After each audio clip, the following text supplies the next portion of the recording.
Now, just as we were least expecting it, Kendrick Lamar has once again came out of nowhere with more new material for us, and this time beyond announcements and videos. We are now getting his first brand new song since the release of Not Like Us, and now with this new cut. This is obviously a monumental moment considering just how hot Kendrick is right now, and that this is the first time we are hearing him since what has become one of the most dominant rap songs a single year has ever seen in Not Like Us, and now making this song even crazier. Kendrick has somehow raised the bar once again, as this song is another diss track aimed at Drake, and what can I say? After Drake was asking for another round 2 of action with Kendrick, he has actually checked him, and even for his standards, has went absolutely berserk on him, as with this new track, which while it does not have an official title, as Kendrick just posted the song on social media with no other context, Kendrick is once again dissecting Drake apart here. But with that said, this does not change the fact that Kendrick taunted him earlier this week and said that there are no round 2s, nor does it change the fact that the combination of Meet the Grams and Not Like Us were the tracks that threw Drake down a spiral that he hasn't gotten out of, because with this new song, Kendrick is not dissing Drake within the same confines of the battle from a few months ago, but now he is really claiming his victory and sending out a warning to the rest of the rap world to tread lightly for the coming months, because he has seriously never been more locked in his entire career. And now through every single moment on this cut,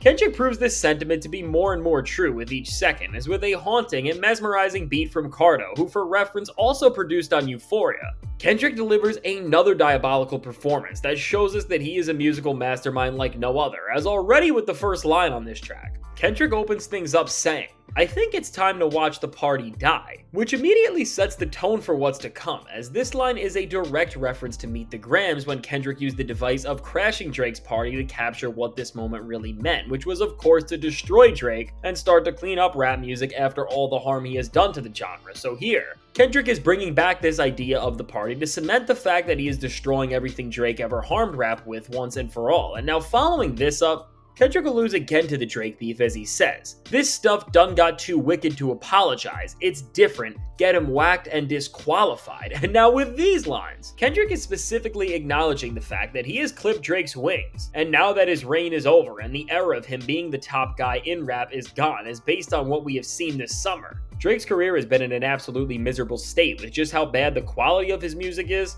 and also just how poorly his tracks have been performing on the charts. And now with Kendrick acknowledging the damage that has been done to Drake following this beef and him rapping about it, it's only speeding up the demise and fall off of Drake's career even faster at this point. And now following these menacing bars that set the scene masterfully, Kendrick drops in some other genius lyrics that reference just how far Drake is from him, with a bar like, "Why reason with these people if they can't see the future first?" Which is an insane bar, as it's saying that Kendrick shouldn't even have to compete with Drake because he isn't just on his level or anywhere near a big 3 in his eyes, but he is not even on Future's level, which is a genius way to just put Drake down and drop some masterful wordplay which ties things back to where they started, as Kendrick alludes to another rapper who of course he started this whole thing off with in Future. And beyond that, who himself has serious beef with Drake, and now as Kendrick delivers more bars that explain why he went as hard on Drake as he did, and why he decided to unleash a wrath on him that has hardly ever been seen in a rap beef before. Kendrick explains through lyrics that are more eye-opening than ever why he did this, as he says, "If you parade in gluttony without giving truth to the youth,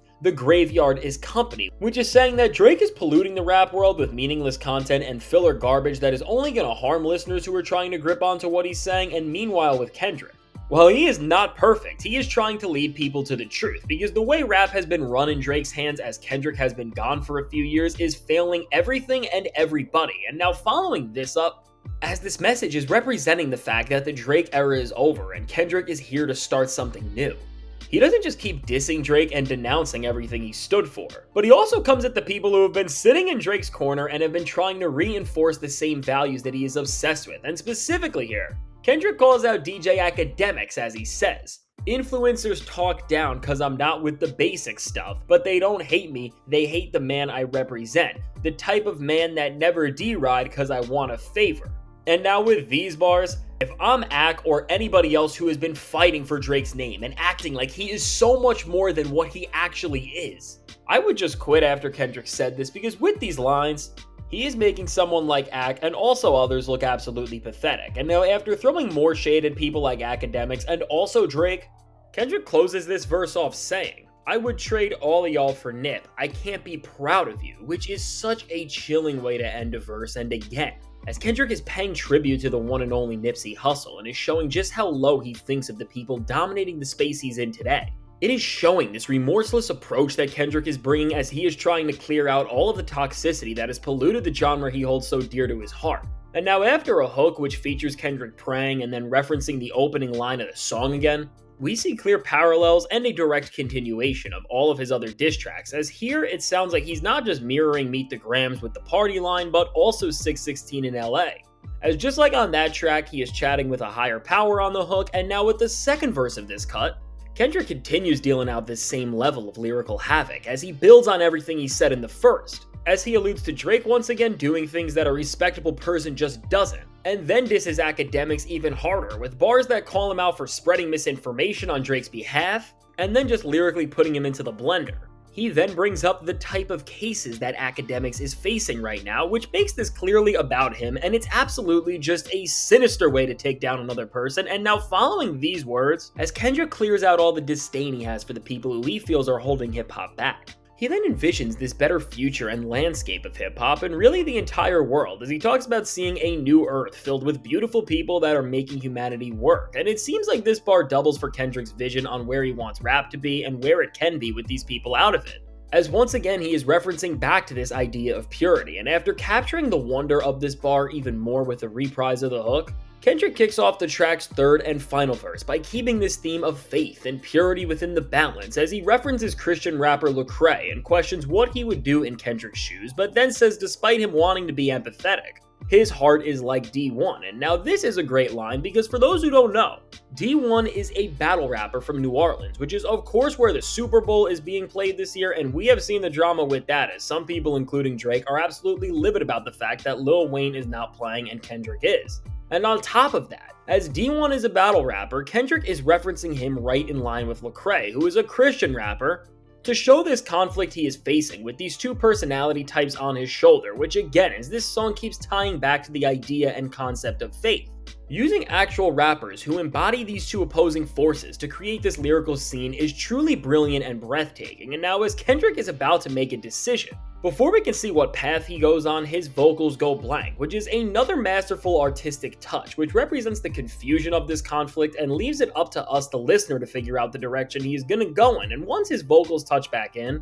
Kendrick then goes on another insane tangent of self-reflection and lets us know as he delivers some more scathing bars, and some more revealing ones about why he does the things that he does, like, they wonder why I'm not enthused to drop. The more visible you get, the more your spiritual is tried. We see so many powerful lines that speak to everything this track and moment in time for Kendrick has been about, and ultimately, with these bars and others that jab at Drake with some references to songs like In My Feelings and 2C Slide, Kendrick says some of the most important lines rap has seen this entire decade, which read, I flood the market with my best regards, I paid your dues, and so it's up if you ain't one of ours, it's bad news. My guy Jay Estrada said I gotta burn it down to build it up. That confirmation real as F, it ain't too many real as us. Locking into what I trust, looking outside, the kids live tomorrow, cause today, the party just died. And now with these closing regards, Kendrick is ending off this track by letting everyone know that Drake is gone, and what he did against him was ultimately not just to destroy him, but to rebuild rap and give the genre's future a fighting chance, as Kendrick pieces this together in this genius way that doesn't just connect the narratives of what he says and also the other tracks from earlier in this beef, but in the greater sense, it showcases to the entire world that this has been his plan all along. And now things don't stop here, as with the ending timestamp of this song, and yes, you heard me right, the timestamp, Kendrick ends the track at the 5-minute and 4-second mark, which is the area code of New Orleans, which is of course where the Super Bowl is being held and where Lil Wayne is from, which seems to be alluding to the fact that we will be seeing Kendrick in February there, and maybe silently acknowledging the drama he has been involved in with Wayne regarding the performance. And now with this connection, as Kendrick didn't name the song outright despite people calling it Black Forces or just the hook title, it also seems like he may be intending for the title to be 504 in New Orleans, as it seems really fitting, as this song mirrors 616 in LA a lot. As it's not just this straight up diss track, but it's this moment that is unfolding Kendrick's conscience and telling us why what happened and what we are seeing is going on. Which overall, when you add all this up, it makes a ton of sense. And now with all of this, it is more than safe to say that Kendrick Lamar is now 6 for 6 this year, as this masterful track, which seems to be bridging this era of dissing Drake with what is going to come after, which should be a much greater moment in terms of the goal he is trying to achieve. And now at this point, as Kendrick is back outside and we are now waiting to see how all of these disses and proclamations of what his next come to life, all we can do is now wait and see where this goes from here. So now with all this said, let me know, what do you think of this new Kendrick Lamar song and what it has to offer? I can't wait to hear what you have to say, and if I missed anything else that you caught or think is important, please let me know in the comments. And now, if you want to see why Lil Wayne hates Jay-Z and Kendrick Lamar right now in a way that is much deeper than you would think, check out the suggested video.